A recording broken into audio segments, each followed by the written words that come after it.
બપોર બાદ અમરેલી જિલ્લામાં ગાજવીજ સાથે વરસાદ, ખાંભા, સાવરકુંડલા, ધારી સહિતના ગ્રામ્ય વિસ્તારમાં વરસાદથી ખેડૂતોમાં ખુશી.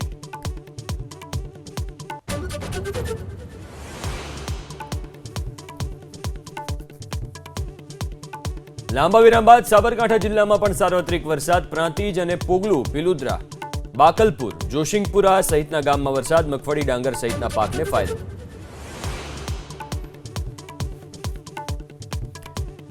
સુરતના પલસાણાના જોડવા ગામમાં સ્ક્રેપના ગોડાઉનમાં ભીષણ આગ, ફાયર વિભાગની ટીમે 3 કલાકની જહેમત બાદ મેળવ્યો કાબુ, સદનસીબે કોઈ જાનહાનિ નહીં.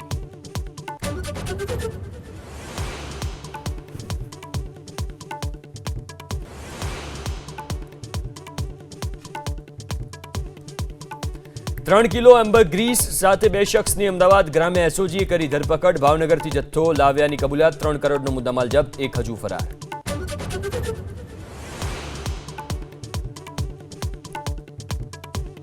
વોટર લિસ્ટ પર વિપક્ષના આરોપો પર ચૂંટણી પંચનો જવાબ, કહ્યું અમારા માટે કોઈ પક્ષ કે વિપક્ષ નથી, બધા સમાન.